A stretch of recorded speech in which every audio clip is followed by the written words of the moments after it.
ఏపీలో కూటమి సర్కార్ ఆదేశాలతో తమ సోషల్ మీడియా ఖాతాల్ని నిలిపివేస్తూ ఆయా ప్లాట్ఫామ్స్ తీసుకుంటోన్న నిర్ణయాలను సవాల్ చేస్తూ సుప్రీంకోర్టు వరకు వెళ్లిన వైసీపీ అక్కడా చుక్కెదురైంది.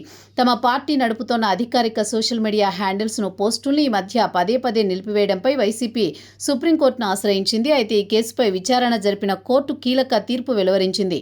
వైసీపీ సోషల్ మీడియా హ్యాండిల్స్ ద్వారా తమ ప్రభుత్వంపై బురద జల్లుతున్నారని ఆగ్రహంగా ఉన్న కూటమి సర్కార్ సోషల్ మీడియా సంస్థల సాయంతో ఆయా పోస్టుల్ని హ్యాండిల్స్ను నిలిపివేస్తోంది. దీనిపై ఇప్పటికే తమ నిరసనలు తెలుపుతోన్న వైసీపీ తాజాగా సుప్రీంకోర్టును ఆశ్రయించింది. ఈ మేరకు వైసీపీ ఎమ్మెల్సీ లేళ్ల అప్పిరెడ్డి సుప్రీంకోర్టులో పిటిషన్ దాఖలు చేశారు.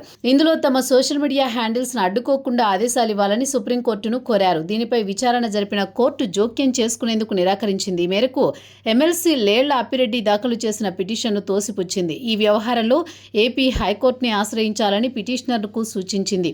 అలాగే ఈ పోస్టుల వ్యవహారంలో సిఐడి నమోదు చేసిన కేసులపైన జోక్యానికి సుప్రీం నిరాకరించింది. దీనిపైన హైకోర్టుకు వెళ్లాలని పిటిషనర్కు సూచించింది.